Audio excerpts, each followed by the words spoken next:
Olá pessoal, tudo bem com vocês?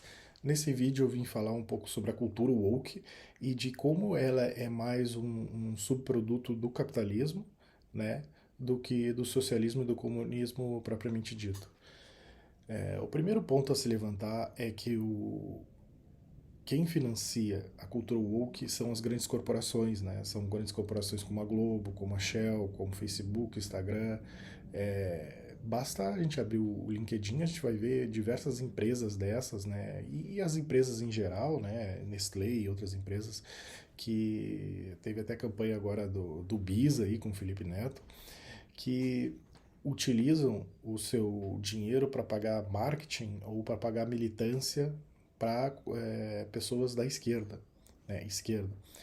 Ah, o que eu tenho a dizer isso basta a gente olhar para países comunistas como a Rússia, como a China, a Venezuela, a Coreia do Norte. Esses países não possuem uma cultura woke como a gente, porque esses países eles vieram de uma revolução cultural, que eles vieram de uma revolução socialista da clássica que visava a luta pela igualdade financeira e não pelo identitarianismo como é hoje, né? Não querendo defender, né?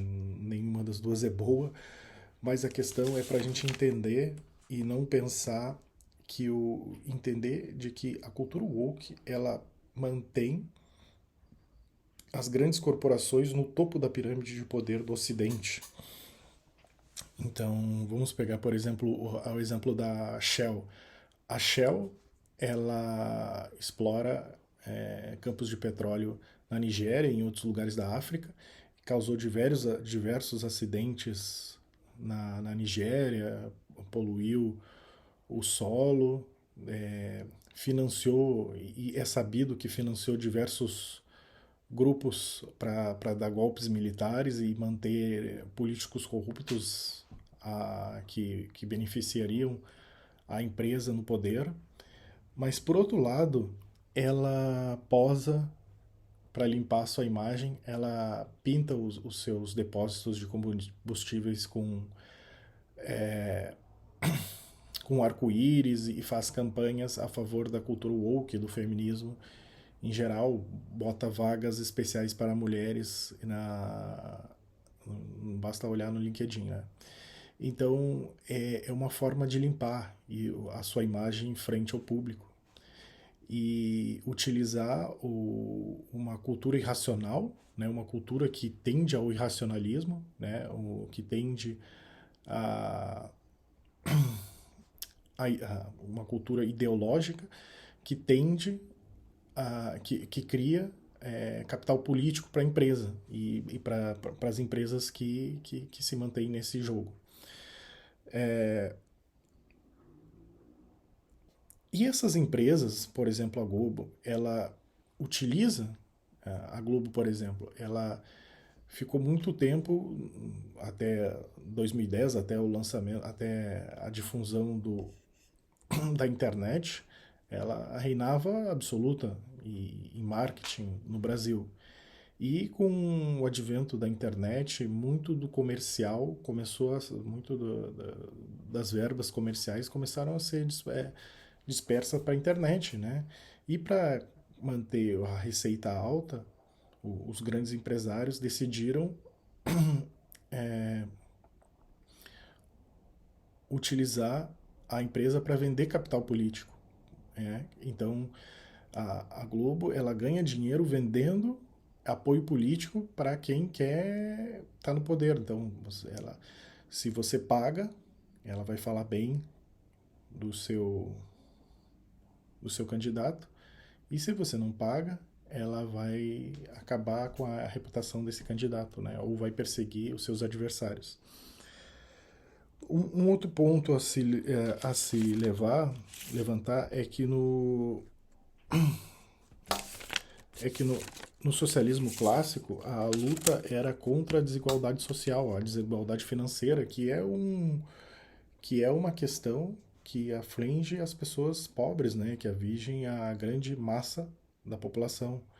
Porém, como essas empresas elas querem acabar com a concorrência, querem se manter o monopólio em suas áreas e manter os seus lucros altos, mantendo os funcionários com salários baixíssimos e se mantendo na estrutura do poder.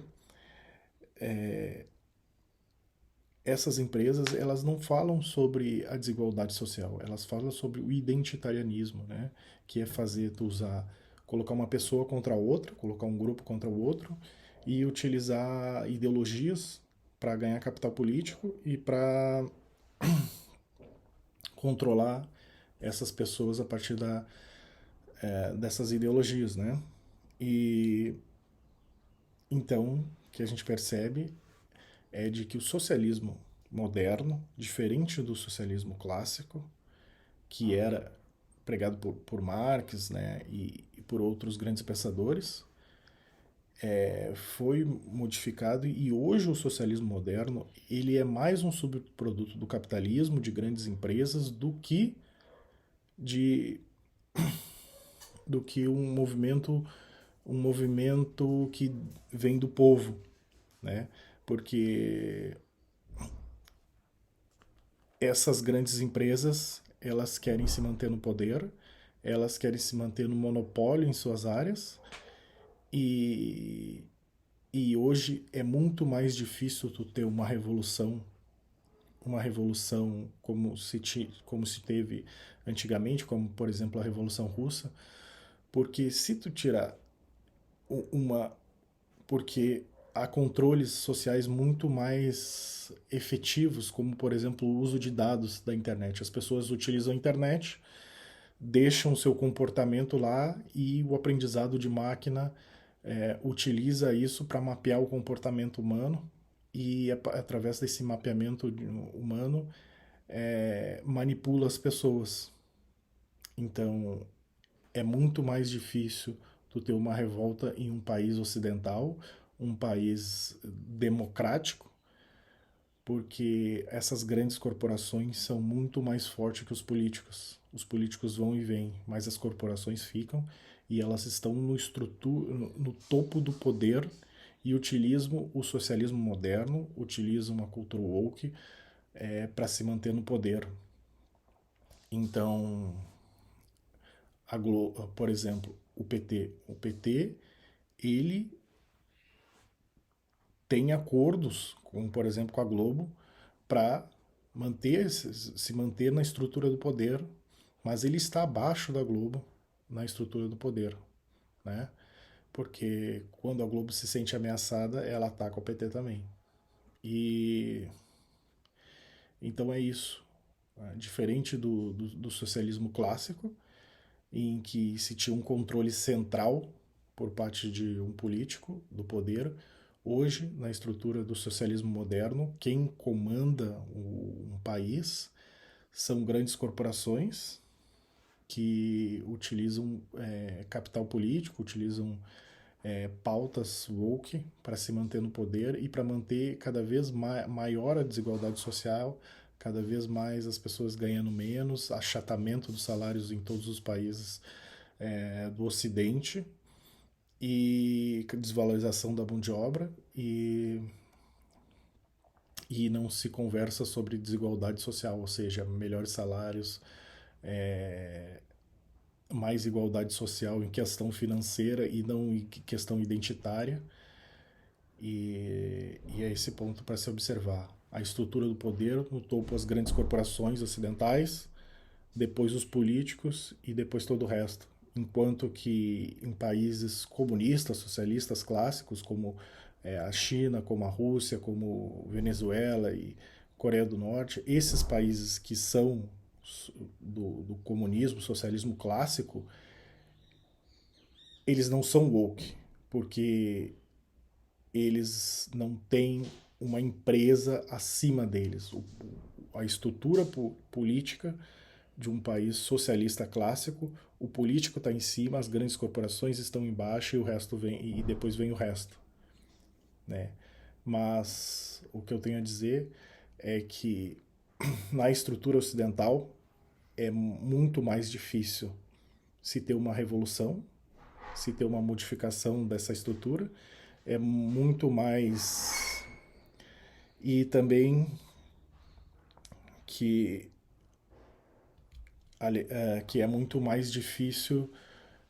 E além disso, né? Além disso, tem a questão dessa, além do empobrecimento e do achatamento dos salários no Ocidente, da maior, cada vez mais desigualdade, cada vez mais bilionários, cada vez mais milionários, que concentram o poder e que cada vez ficam mais na estrutura do poder.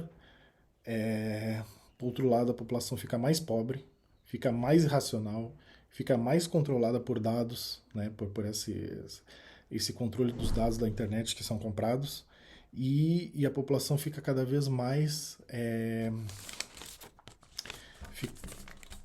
fica cada vez mais nessas relações infernais entre as pessoas, né? Umas contra as outras, relações horríveis na família, relações horríveis entre marido e mulher, entre pai e filho, ficam colocando as pessoas umas contra as outras, grupos contra outros, criando segregação, dizendo que o homem é machista, dizendo que todo mundo é machista, que todo mundo é racista.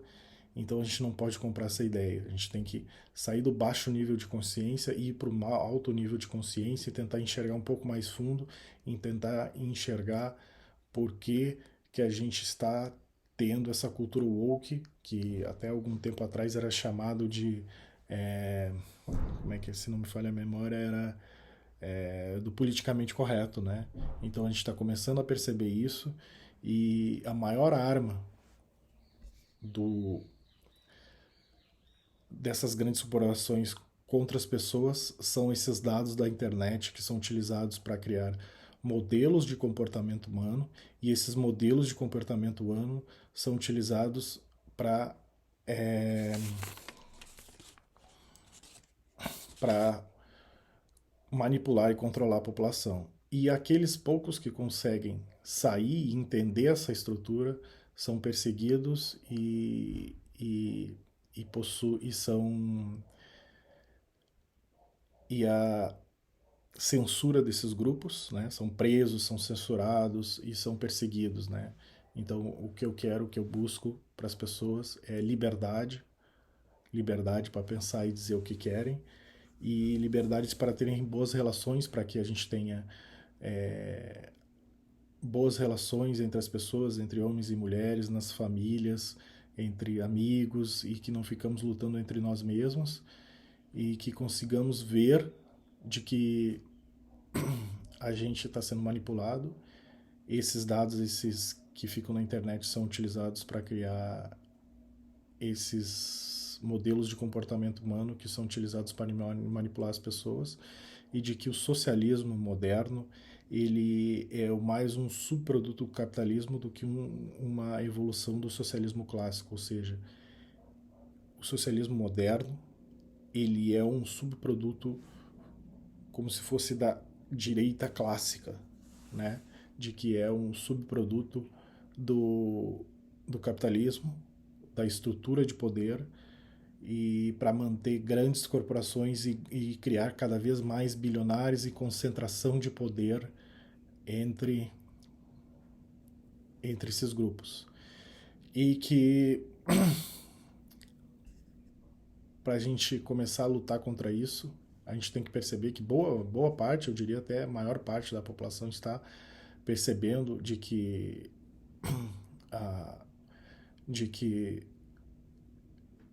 essas ideologias elas não vêm para o bem, e vêm sim para o controle, e de que a gente tem que parar de lutar entre nós mesmos, e precisamos lutar contra as grandes heranças, contra os grandes acúmulos de capital, e contra essas pessoas que destroem, que acabam cada vez mais acumulando capital e colocam umas contra as outras, né? Grupos contra grupos, e tá tudo certo se você quiser, se identifica como uma outra opção sexual, tá tudo certo com relação com a cor da pessoa.